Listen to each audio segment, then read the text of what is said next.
what's up guys? Kumusta? So ngayong araw guys ay magbibiyahe pala tayo mula dito sa Cebu papuntang Legazpi City, Caraga, Albay. So first time ko palang magbiyahe na ako lang mag-isa guys, tas naka-airplane.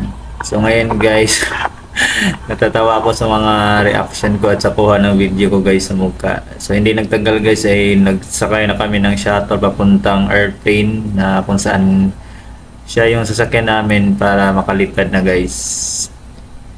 Oh yeah. Nakukulbaan talaga ako nito guys kasi ngayon ko lang na-experience makasakay ng airplane for the first time.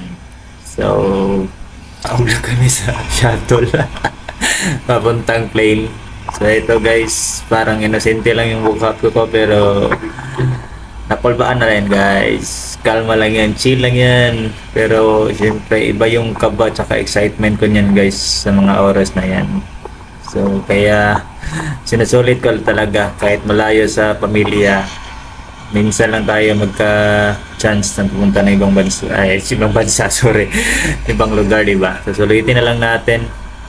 So waiting lang kami guys para pagkatapos bumaba sa shuttle guys, parang natatraffic naman dito. Tsaka kailan tayo bumaba sa shuttle, tsaka pa natatraffic pagsaka ng airplane.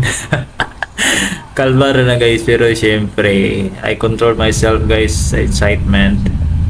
Yun na nga, sumampa na kami sa airplane guys. Good morning yung flight attendant. Syempre dinid pa natin Piansa, Bisaya good na katawa ko sa na guys wala tanatanaw na sa seat number pero wadyo ko kabalo ko nga sa kung lingkod katawa ko sa tanatanaw na guys tiyo tagoy-tagoy na pero syempre di ko alam kung saan banda yung ko. Nagtanong ako dyan sa flight attendant kung saan banda yung seat number ko. So may sinasabi siya pero hindi ko naintindihan kasi nag-English kasi siya Sabi na malapit dun sa sa pinto. Saan ba pinto dito? So nilagay ko na lang yung hand carry luggage ko guys sa butanganan sa tawagan na. So yan. Finally nakita na ako. So ako kabalo kung unsaon pagtanggal seatbelt ng udahan ako sa atbang. So na. Thank you bro. So nakalingkod ako dala guys. Nakaupo na nga yung first timer na lumapag sa airplane. Yun. Nanginoktok ako niyan guys, iniisip ko. Tapos mamaya may binigay yung flight attendant. Kala ko menu. Yung pala.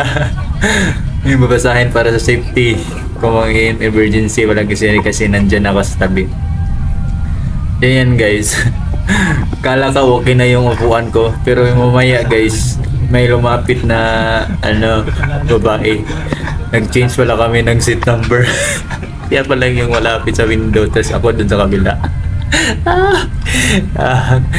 Basa-basa pang unggoy dyan guys yung tinitingnan ko sa menu. Kala ko for emergency pala. So thank you pala sa Pacific Cebu Pacific pati yung flight attendant. Napaka accommodating. Yeah. Di pa nga ako nakontento guys. Di pa ako nakontento niyan guys kahit nasa loob na ako ng airplane. Tinatanong ko yung kabilang kung saan to siya maglapag ditong airplane sa Albay, Daragava or sa Bicol International Airport. Sabi niya same lang daw.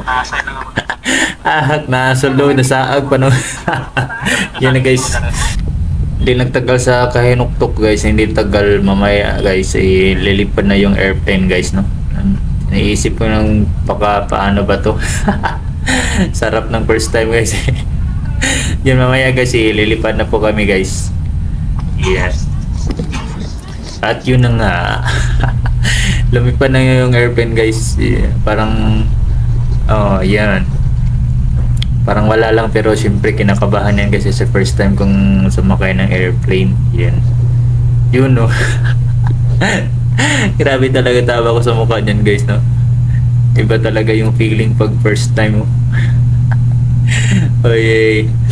So thank you sa company at least nakasakay ako ng airplane. Yun na nga nagtumatabi pa lang yung flight attendant guys.